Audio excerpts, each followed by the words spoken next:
Hello and welcome to Spectrum TV News at 12. I am Francis Oyima Edet, coming to you live from Uyo, the capital city of Akwa Ibom State. Let's take a look at the headlines.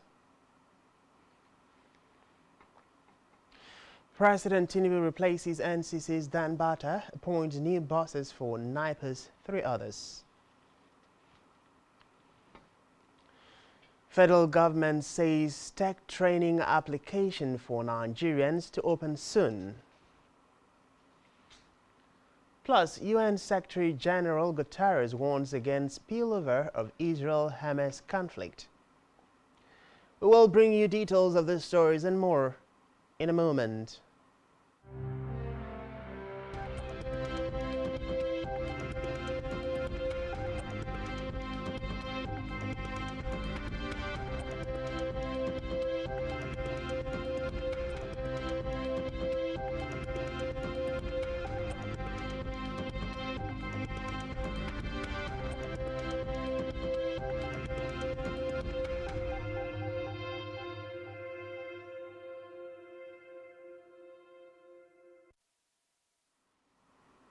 Many thanks for joining us. First in the news this afternoon is Nigeria's leader, President Ahmed Bola Tinubu, who has sacked the chief executive officers of 3 agencies under the Federal Ministry of Communications, Innovations and Digital Economy with immediate effect.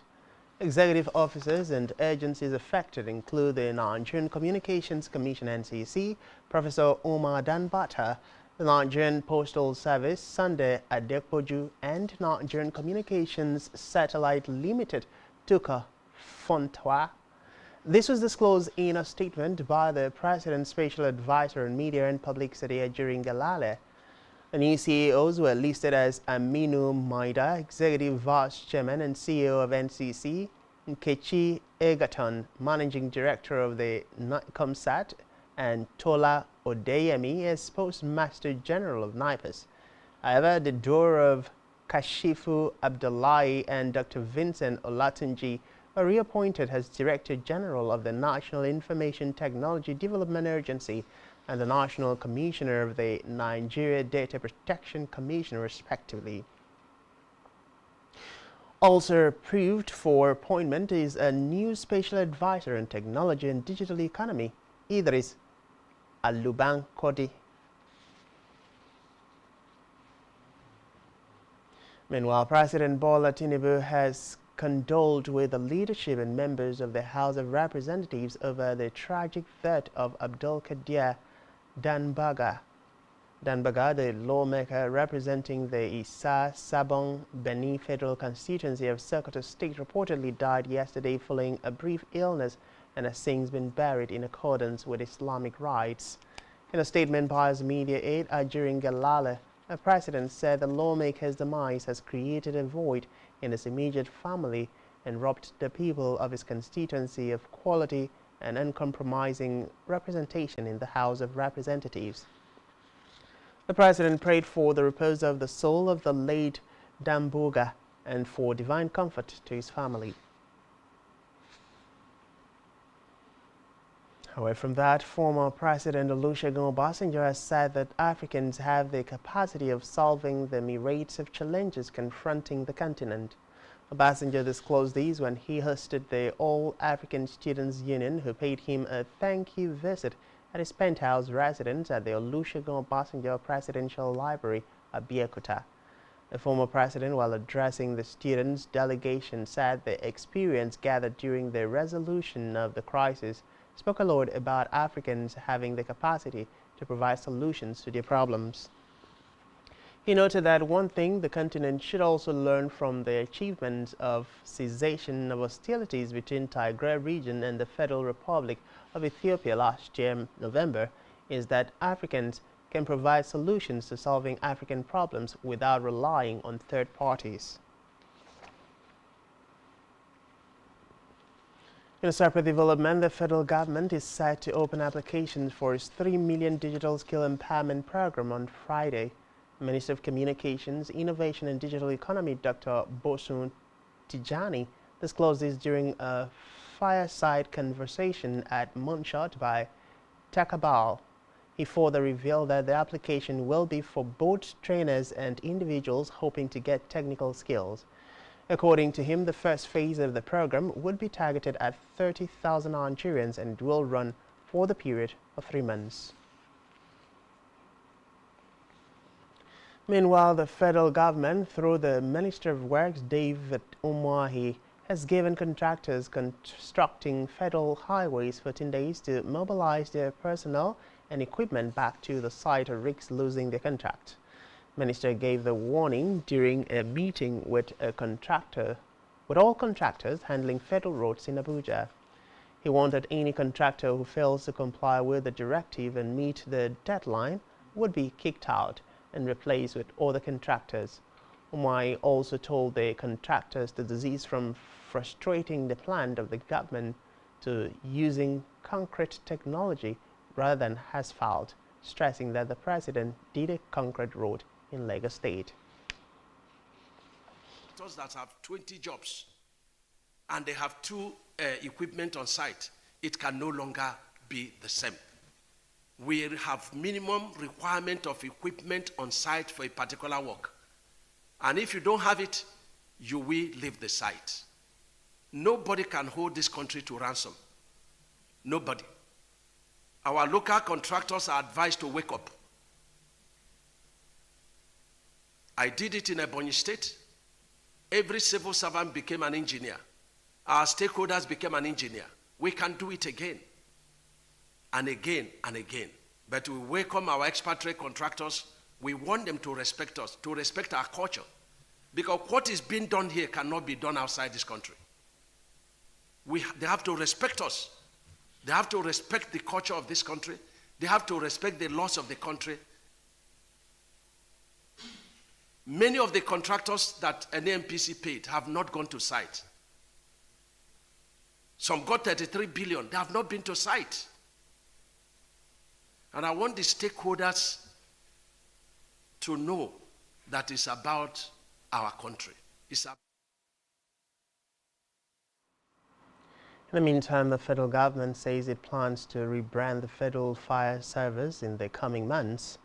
Speaking during the inauguration of 15 firefighting trucks and rapid response vehicles in Abuja, the Minister of Interior, Lubumi Tunji-Ojo, said a service, when rebranded, would carry out rescue-related duties. Tunji-Ojo said the rebranding would expand the scope of the service through information collection, assess risks in various areas, and protect the health and safety of workers.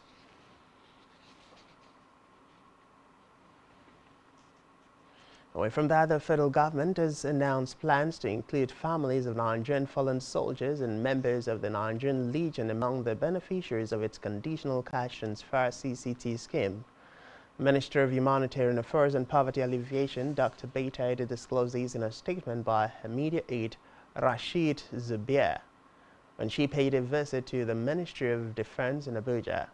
It said the move was part of the desire of President Tinubu's administration to support vulnerable former servicemen, widows, and the dependent of fallen heroes. She therefore sought for accurate data of the affected families of former servicemen so as to include them during the ongoing verification of the National Social Register. In another development, the Economic and Financial Crimes Commission (EFCC) has recovered a combined sum of 27 billion naira and $19 million from 3 different money laundering cases, as further efforts are being made by the Anti-Graft Agency to recover more illicit funds. The Anti-Graft Agency said it would soon make public details of its ongoing probe of some former governors, former ministers, and several government officials across the Federation following the receipt of several petitions. Spokesperson for the EFCC, Dele Onyewale, made the development known while speaking on behalf of the EFCC acting chairman Abdul Karim Chukol during a media interaction with newsmen in Lagos. Onyewale said the Anti-Graft Agency had seized several houses in the Federal Capital Territory FCT, Lagos, and Cross River states, which are proceeds of funds meant for the Mambila and Zungeru power project that were diverted through sundry bureau de change apparatus. We move to education, where the Registrar and Chief Executive of the National Examination Council, Professor Dantani Wushishi, has disclosed that some unnamed states owe the exam body 5.5 billion naira. Wushishi made this known during the release of the 2023 Senior School Certificate Examination result. According to the registrar, the debt was incurred between 2012 and 2023 as a result of the states taking responsibility for the registration of their indigents due for the examination. He called on the states to expedite action in settling the debt, warning that the council will not release the results of the affected candidates of debtor states until such a time that the debts are liquidated.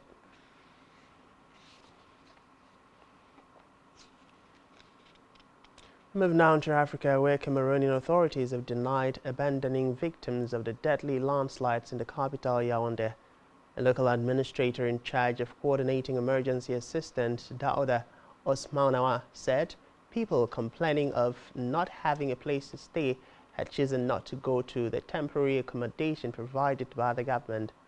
Osmanawa told journalists that some homeless victims opted to join their family members elsewhere, while about 16 others were being taken care of at a center several kilometers away from the disaster site.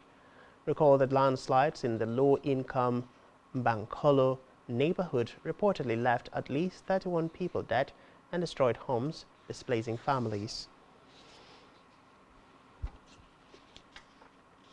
Still in Africa, Kenya's government has said that it will end a 6-year agreement that allowed more than 100 Cuban doctors to work in Kenya hospitals. The country's health minister, Susan Nakumicha, said the move will help address challenges faced by Kenya health workers, including the lack of employment opportunities.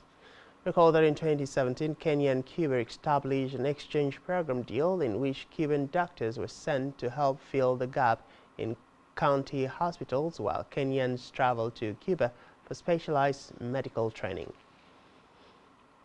As a ministry and as your cabinet secretary, I have no doubt that we are going to have a very, very motivated workforce that is well taken care of. And on that note, I am pleased to announce that we shall not be renewing the agreement for the Cuban doctors.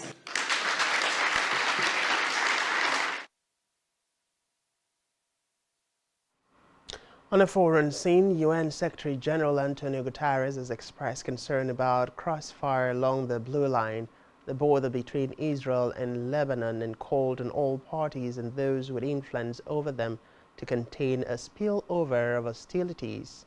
In a statement to the media, Guterres said he was in continuous contact with the leaders of the region in the Middle East in the wake of the new war between Israel and the Islamist group Hamas, with several priorities, first of which was to avoid a spillover of the conflict. Guterres reiterated his call for the necessary release of all Israeli hostages held in Gaza, estimated by the Israeli government at more than 100 people, and recalled that civilians must be protected in any conflict as directed by international humanitarian law. He added that several UN employees have already paid the price of the conflict with their lives. Good afternoon. You know, there are moments. I've been closely following dramatic events in Israel and Gaza. I will never forget the images of this supercharged cycle of violence and horror. I'm in continuous contact with leaders in the region with an immediate focus on several key priorities. We must avoid spillover of the conflict. I am concerned about the recent exchange of fire along the Blue Line and recent reported attacks from southern Lebanon. I appeal to all parties and those who have an influence over those parties to avoid any further escalation and spillover. I call for the immediate release of all Israeli hostages held in Gaza.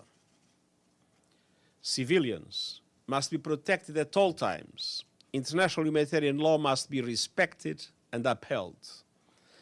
About 220,000 Palestinians are now sheltered in 92 UNRWA facilities across Gaza.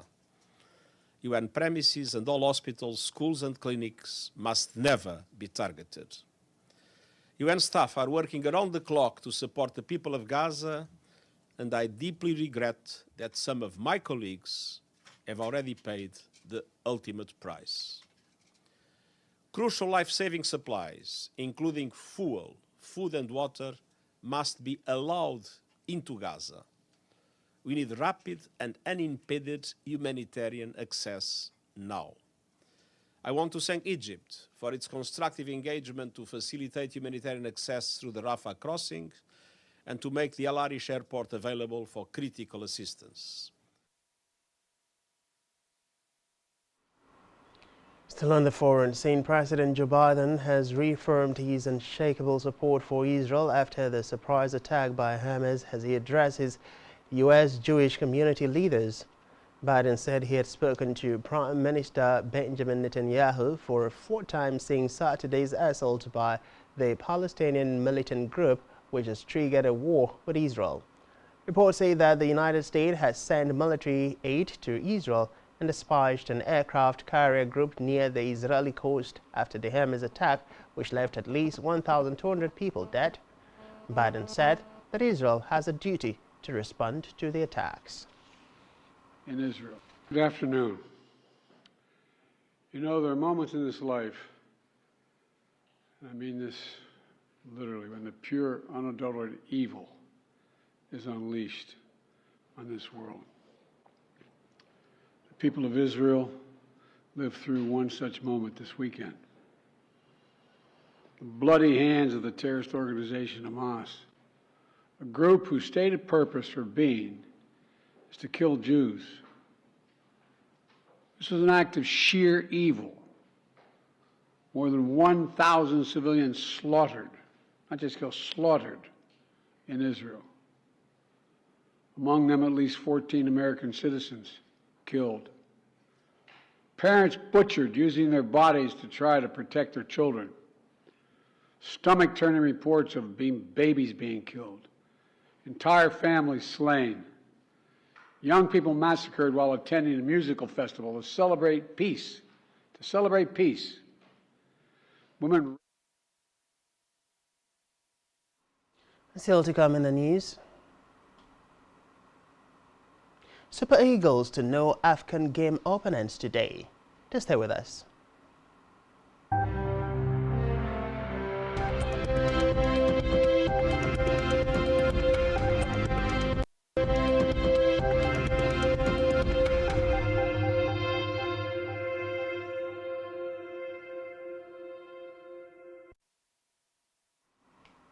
Many thanks for staying with us, and now to the rest of our news stories.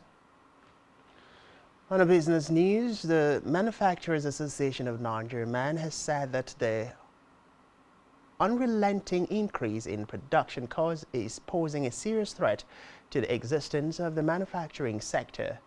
The president of MAN, Francis Mashoye, made the disclosure in a statement during the association's pre-annual general meeting press conference held in Lagos.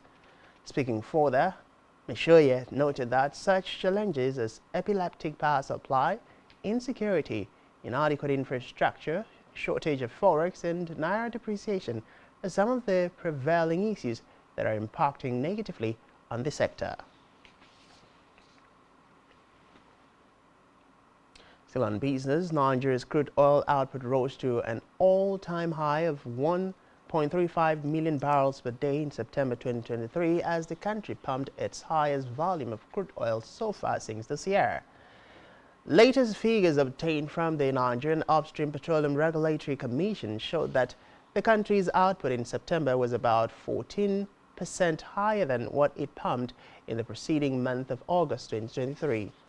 Data from the Commission indicated that in September, Nigeria's crude oil production, excluding condensates, was precisely 1.3 million barrels per day when compared to the 1.1 million barrels per day produced in August this year. The crude oil production figures therefore showed that Nigeria's oil production in September was the highest output so far recorded by the country this year.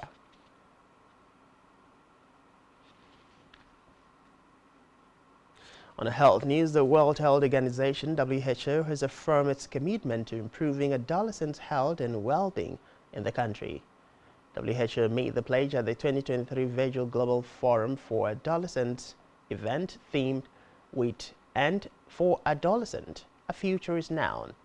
Speaking at the event, WHO's country representative Dr. Walter Kazadi said adolescent well-being is critical to achieving sustainable development and adopting a whole-of-government approach to address the multiple and intersecting factors that impact adolescents.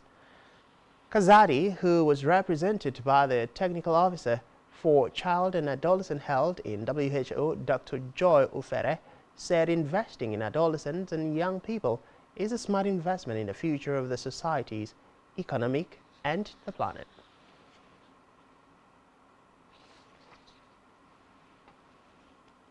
Still in health, the Coordinating Minister of Health and Social Welfare, Professor Ali Pate, says 98% of unvaccinated children were infected with diphtheria in 19 states. The minister disclosed these at the Northern Traditional Leaders Committee on Primary Healthcare Service Delivery quarterly review meeting in Abuja. Pate therefore called for the implementation of a rapid vaccination campaign, stressing that the 19 states must come together to save the lives of vulnerable children. According to him, efforts were being made to ensure that the challenge would not linger, adding that a major milestone was the upcoming launch of the human papillomavirus vaccine in Nigeria later this month. To sport now, where Nigeria Super Eagles will today discover their group fours for the 2023 Africa Cup of Nations. The highly anticipated draw ceremony is billed for the magnificent Parc des Expositions Abidjan. Placed in Pot 2, Joseph Series' side could face defending champions Senegal, host Cote d'Ivoire, Atlas Lions of Morocco, Desert Foxes of Algeria, Carthage Eagles of Tunisia, and Pharaohs of Egypt in the group stage. The Super Eagles were eliminated in the round of 16 of the competition at the last edition in Cameroon. West Africans had started the competition on an impressive note, winning all their group stage games. They have lost 1-0 to Tunisia to exit the competition. Still in sports, the Nigeria National League has advised clubs to validate their participation in the 2023-2024 Nigeria National League season. Chief Operating Officer of the league, Ayo Abdul Rahman, made the announcement in a circular sent to all the clubs. Abdul Rahman frowned at the slow pace of response from club owners towards the start of the new season. He said all the participating clubs must meet the requirements stated by the league body. The new season will start on Saturday, October 28.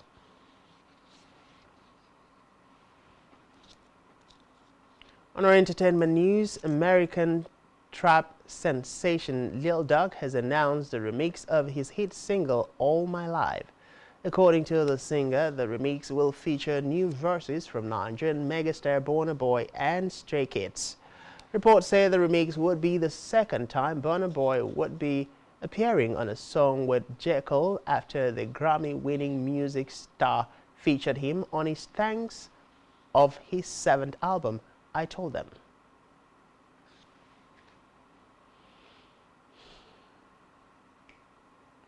And that's all we have for you this time. Do ensure to follow us on social media and subscribe to our YouTube channel, all of which you can find on our website, spectrumtvlive.ng. You've been watching Spectrum TV News at 12. I am Francis Oyima, edit.